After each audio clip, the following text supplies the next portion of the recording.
আসসালামু আলাইকুম রহমতুল্লাহি অবরকাতুহু। সম্মানিত দর্শক, জাতীয় পার্টির কাঁধে ভর করে আওয়ামী লীগ রাজনীতি করতে চায়, বা ভারত জাতীয় পার্টিকে চাঙ্গা করে জিএম কাদেরের মাধ্যমে আওয়ামী লীগের রাজনীতিকে পুনর্বাসিত করতে চায় এবং শেখ হাসিনা আগামীতে জাতীয় পার্টির উপর ভর করে বাংলাদেশে আসবেন, এটাকে উপলক্ষ করে আমাদের মতো যারা কন্টেন্ট ক্রিয়েটর রয়েছেন তারা বলার চেষ্টা করছেন যে জাপার কাঁধে আপা, বা আপা কেন জাপাতে, এই ধরনের কথাবার্তা অনেকে বলার চেষ্টা করেছেন। এটা যে রাজনীতির কতটা অপরিপক্কতা এবং এটা যে কতটা একটা অসম্ভব একটা বিষয়, এটা কেবল যারা রাজনীতি করেন, মূলধারা রাজনীতি করেন, তারা বুঝতে পারবেন। জামাতের বেশ কয়েকজন শীর্ষ নেতা তারা বুঝতে পারবেন, যারা শেখ হাসিনাকে দেখেছেন, আওয়ামী লীগকে দেখেছেন, যারা জাতীয় পার্টির কেন্দ্রীয় রাজনীতি করেন তারা দেখেছেন শেখ হাসিনাকে, আওয়ামী লীগ এবং আওয়ামী লীগের শীর্ষ নেতৃবৃন্দ যারা শেখ হাসিনাকে ঘনিষ্ঠভাবে জানেন এবং বিএনপির যারা নেতৃবৃন্দ। তো কাজেই এখন এই যে জাপাকে নিয়ে যে সকল কথাবার্তা হচ্ছে, এটা খাজুরি আলাপ ছাড়া আর কিছু নয়। জাতীয় পার্টি মানে সবসময়টাতে যেটা হয় সেটা একটা বি টিম হিসাবে তারা মানে যাকে বলা হয় ব্যবহৃত হয় সেই 91 থেকে এ পর্যন্ত। এরশাদ জীবনে দুইবার তিনি ঘাড় উঁচু করে দাঁড়ানোর চেষ্টা করেছিলেন। প্রথমবার হলো যে যখন জেলখানাতে তিনি ছিলেন এবং সমর্থনের ব্যাপার আসলো যে জাতীয় পার্টি বিএনপিকে সমর্থন দেবে নাকি আওয়ামী লীগকে সমর্থন দেবে। তখন তিনি একবার জীবনে দাঁড়িয়েছিলেন যে আমি মরে যাব, কিন্তু কোনো অবস্থাতেই বিএনপিকে সাপোর্ট দেব না। ফলে আওয়ামী লীগকে সাপোর্ট দেওয়ার কারণে তিনি জেলখানাতে অনেক চাপের মধ্যে ছিলেন, অনেক ভয় ভীতির মধ্যে ছিলেন, কিন্তু প্রথমবার তিনি তার সারা জীবনের মধ্যে তিনি 1996 নির্বাচনের পরে আওয়ামী লীগকে যে সাপোর্ট দিয়েছিলেন, এটা ছিল তার জীবনের যাকে বলা হয় শ্রেষ্ঠতম বীরত্বের কাজ। এই গেল একটা। তিনি আরেকটি বীরত্বের কাজ করেছিলেন। সেই বীরত্বের কাজ হলো যে জেলখানা থেকে এবং ওইবার তাকে রাষ্ট্রপতি বানানোর কথা, আরও অনেক কিছু হয়েছিল। অর্থাৎ 2000 যে 1/11 এলো, তো 1/11-এর আগে যখন আওয়ামী লীগ এবং বিএনপি বন্ধু খুঁজে বেড়াচ্ছে, জাতীয় পার্টির সমর্থনের উপরে নির্ভর করছে যে 2006 সনের নির্বাচনটা হবে কি হবে না, এবং জাতীয় পার্টিকে ম্যানেজ করার জন্য তারেক রহমান সাহেব, হাওয়া ভবন, তার যারা সঙ্গী সাথী সর্বোচ্চ চেষ্টা তারা করলেন। এবং আপনারা জানেন যে ওই সময়টাতে তারেক রহমান সাহেব জেনারেল এরশাদ সাহেবের বাসায় গিয়েছিলেন এবং তাদের মধ্যে খানা পেনা হয়েছিল। যারা এরশাদ ঘনিষ্ঠ এবং যারা তারেক রহমান সাহেবের ঘনিষ্ঠ তারা অন্তরালের কিছু ঘটনা জানেন। আমি সেই ঘটনাটা প্রকাশ করে দেই। সেটা হলো যে জাতীয় পার্টিকে নির্দিষ্ট সংখ্যক সিট দেওয়া হবে এবং প্রতিটি সিটি ইলেকশন করার জন্য তাদেরকে কিছু টাকা দেওয়া হবে। তো এরশাদ রাজি, এবং তিনি যদি রাজি হয়ে যেতেন তাহলে কিন্তু 1/11 আসতো না এবং বিএনপির বি টিম হিসেবে জাতীয় পার্টি আসতো, এরশাদ রাষ্ট্রপতি হতো বা পরবর্তী অন্য একটা ইতিহাস তৈরি হতো। কিন্তু ওইবার এরশাদ সাহেব রুখে দাঁড়িয়েছিলেন। এটা তার জীবনের দ্বিতীয়বার রুখে দাঁড়ানো। আমি তাকে 91 থেকে যেভাবে দেখেছি, তার আগেও তিনি যখন রাষ্ট্রপতি ছিলেন 86 সনের থেকে আমি তাকে দেখেছি। তো আমার কাছে এই দুইবার মনে হয় তিনি রুখে দাঁড়িয়েছিলেন। তো সেখানে যে কথাবার্তা হলো সেটা হলো যে সব ফাইনাল, এখন টাকা দিতে হবে। তো টাকা এরশাদ সাহেবকে হাতে দেওয়া হবে না। বিএনপির পক্ষ থেকে বলা হলো যে you are not a trust or the man, আপনাকে বিশ্বাস করা যায় না, আপনাকে টাকা দিলে আপনি সে টাকা প্রার্থীদেরকে দেবেন না, কাজেই আপনি যাদেরকে মনোনয়ন দেবেন আমরা সরাসরি সেই প্রার্থীর হাতে টাকা দেব। এরশাদ খুব অপমান বোধ করলেন এবং এটা ওই সময় মিটিংয়ে তারেক রহমান সাহেব অন্য যারা আছেন তাদেরকে বুঝতে দিলেন না। তারেক রহমান সাহেব চলে যাওয়ার পরে তিনি কাঁদলেন, অনেকক্ষণ তিনি কাঁদলেন।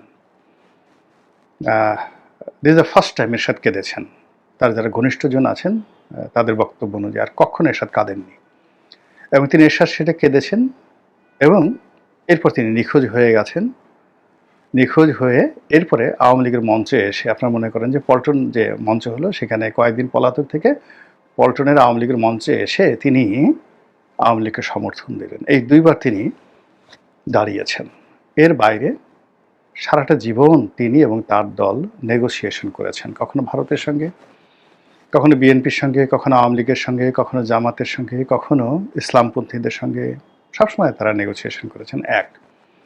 ২ নম্বর হলো যে ৯৬ সন থেকে আওয়ামী লীগ জাতীয় পার্টিকে ছোট করতে করতে করতে করতে করতে করতে ধরেন জাতীয় পার্টি একটা মানে বিরাট একটা বটবৃক্ষ ছিল, সেটাকে ১ ফিট উচ্চতার একটা বনসাই বটবৃক্ষতে বানিয়ে ফেলানো হয়েছিল ২০২৫ সনে।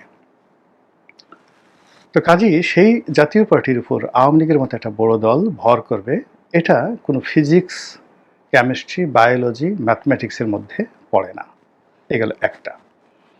২ নম্বর হলো যে শেখ হাসিনাকে আমি যতটা চিনি, জানি, এবং অন্যান্য যারা চিনে জানেন, যদি কেয়ামত হয়ে যায়, তিনি মরেও যান, কোনো অবস্থাতে তিনি যাদেরকে একবার ছোট মনে করেন, যাদেরকে একবার ঘৃণা করেন, যাদেরকে একবার তিনি তাচ্ছিল্য করে দূরে সরিয়ে দেন, কেয়ামত হয়ে গেল তিনি তাদের সঙ্গে আর ঐক্যবদ্ধ হবেন, তাদেরকে কাছে টেনে নেবেন, এরকম নজির ৮১ সনে তিনি রাজনীতিতে এসেছেন।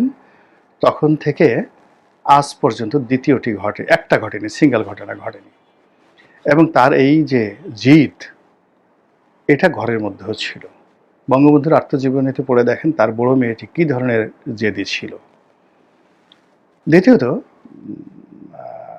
একসময় ডক্টর ওয়াজেদের সঙ্গে আমার খুব ভালো সম্পর্ক ছিল। আমি যখন আজকের কাগজের একটা পৃষ্ঠার সম্পাদক ছিলাম, তখন তিনি নিয়মিত সেই এরশাদের পতনের আগে আগে নিয়মিত সেখানে লিখতেন এবং আসতেন, এবং আমার টেবিলের সামনে উনি ঘন্টার পর ঘন্টা বসতেন। এবং আমরা তখন শেখ হাসিনাকে নিয়ে, তার দাম্পত্য বিষয় নিয়ে, একটু পাগলা টাইপের ছিলেন, তো খোঁচা দিতাম, আর তিনি একেবারে গড় গড় করে সব কথাগুলো বলে দিতেন। তো সেক্ষেত্রে যে শেখ হাসিনার যে জিদ, তার যে সাহস, তার যে শক্তি, তার স্বামীর মুখ থেকে যেটা শুনেছি, সেটা বিচার করলে, বিশ্লেষণ করলে তিনি মরে যাবেন। কবরের মধ্যে তাকে গুতিয়ে গুতিয়ে যদি আপনি হাতুড়ি দিয়ে পিটিয়ে পিটিয়ে মাটির মধ্যে ঢুকান, আর অপশন দেন যে জিএম কাদেরের সঙ্গে আপনি ঐক্য করে জিএম কাদেরের অধীনস্থ হয়ে আপনি বাংলাদেশে আসবেন, তিনি বলবেন যে আমাকে হাতুড়ি দিয়ে পিটিয়ে পিটিয়ে মেরে ফেলো। তার প্রমাণ হলো আপনি দেখুন যে তিনি যখন হেলিকপ্টারে উঠছিলেন, ছবিগুলো দেখেন, তার দুটো হাত তখনও মুষ্টিবদ্ধ ছিল।